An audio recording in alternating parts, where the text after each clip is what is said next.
everything that has a stellar beginning usually has a somewhat disappointing if lackluster ending. Ooh, that's a hot mug, guy. Hey guys, this is my review for The Matrix Revolutions. This is the final video in the Patreon request, and I actually have a little bit of a guilty pleasure for this film. This is the conclusion of the Matrix trilogy, with Neo going to the Machine City to try and broker a deal with the machines in terms of trying to take down the Smith virus that has completely overrun the Matrix. All the while, humanity in Zion is trying one last defense against the machine onslaught and trying to last out long enough for Neo to try and spark a peace agreement. I feel that this movie definitely has a lot of Return of the Jedi kind of similarities in the fact that it's all just one big battle sequence. There isn't a lot of story. I think that majority of that was in Reloaded, to the point where everyone was so oversaturated that this one is, "Yo, fight big machines, pew pew pew." And a lot of people understandably are discouraged with this film. They didn't like how it really dumbed itself down. They didn't like how it is essentially half of the film is just a giant battle sequence. But it still at least had an ending that kept some people a bit of aloof, and also kind of continuing the conversation of what exactly happened at the end of the film. Now, I said that this is a guilty pleasure because really it is, and I'm not gonna lie, I love me the mech suit shooting shit.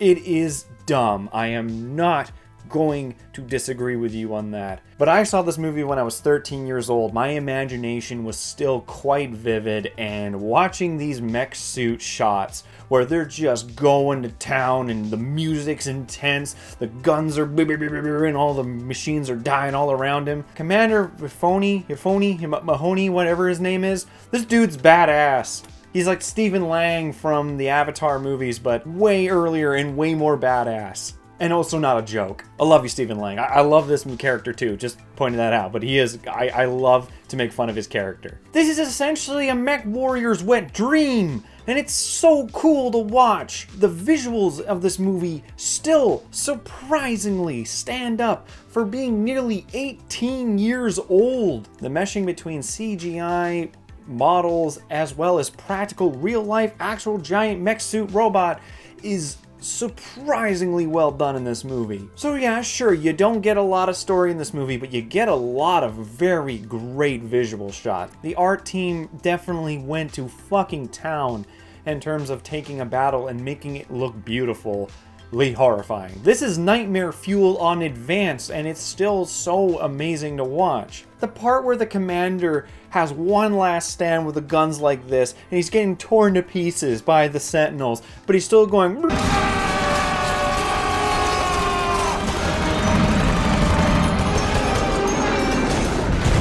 I love it. I love this whole part. I could watch this part every day.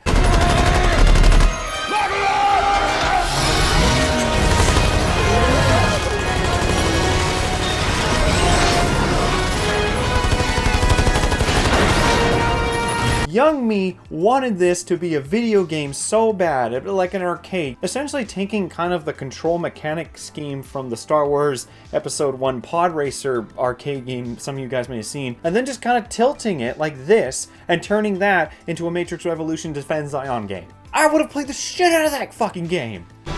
Double kill, triple kill, killing spree, overkill, killing frenzy, kill, tacular, running riot, kill, twice, kill, job. So yeah, it's dumb, but I love it. I love how desperate it seems. I love how humanity gets wrecked, even though they are trying their damnedest to try and defend Zion. And you have two other stories going on at the same time. You have Morpheus and his crew trying to get back to the city, all the while in this really intense chase sequence through surface tunnels with Jada Pinkett Smith just basically driving the shit out of that, going fast and furious through the tunnels and whatnot. And then you have Neo and Trinity going off to the Machine City, having a bastard on the ship called Bane, who's doing his best Hugo Weaving Smith impression, and he actually does. I think that is literally the keynote of his entire career, is doing a really good Hugo Weaving Smith impersonation. And while we don't get more of an explanation dialogue-wise, we do get more visual storytelling in terms of Neo's the One powers being transferred over into the real world, being able to affect the machines. And it doesn't really get explained too much, but it's still very cool to see when they're flying at the mountain ridge. It fires all the rockets when they go above the clouds and they see the sun one last time. When he comes into the machine city and he sees just the landscape and how everything has come to be. And then the final fight scene with Smith.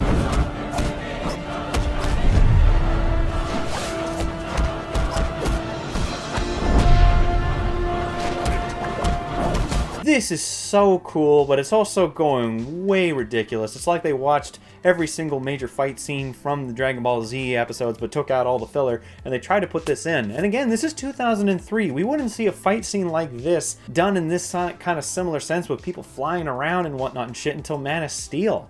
So again, you gotta give props to the visual effects team because there's so many incredibly well done visual effects in this movie. When Neo slow-mo punches Smith, there are parts of it where if you paused it, you would be like, yeah, that's a real life shot. Until he hits him in the face and you're like, wow, that's a CGI shot, but that's still pretty fucking good. And I do like how it ends. The whole circumference of everything that has come from the beginning of the Matrix with everything that has a beginning has an end is essentially the coup de grace for Smith, and it brokers the peace between humans and the machines. Sure, Matrix Revolutions is a very kind of dumb ending in terms of what we came before. If you had to relate it on like an academic level, Matrix is definitely in like university, PhD level, and then Matrix Revolutions is a grade schooler who had one little whim of wisdom, and that's the ending of the movie with the convolutedness. I still enjoy this movie quite more probably than I should, but I don't feel guilty about it. I enjoyed immensely for being essentially a really cool shooty bang bang blow up. If Michael Bay was watching this, he was probably like, whoa, there's so many machines and explosions, but what if those machines were explosions and then those explosions were more explosions? All in all though, again, if any kind of story criticism is to be had for these movies, it's because the Wachowskis were literally pressed with making 2 movies, a video game, and overseeing an animated series all in the span of 1 year, while being released in 1 year. As I said in my Matrix Reloaded review, 2003 was the year of the Matrix because so much shit came out. It was huge, and technically speaking, it is still a massive R-rated blockbuster trilogy, and you don't see many of those. You barely see any of those being made anymore in terms of big R-rated blockbuster. So while there are some very obvious issues with this movie, it doesn't have enough story-related elements to poke holes in because everything that was already established in the last 2 movies. So it's just riding the wave of essentially big battle scene, end of the world, figure out how to save humanity. So in the end, I'm going to give Matrix Revolution a 4 out of 7. I like it. I really do. I'm not joking. I was getting Jones in flashbacks while watching the whole mech suit battle. It was really, really fun. So guys, that is it for me for the Matrix trilogy. I hope you guys enjoyed this review. If you guys would like more of a say in what I review in the future, consider checking out my Patreon page. In the end though, I hope you guys enjoyed it. If you did, leave a like, and if you're interested in more, subscribe. Otherwise, see you guys next time.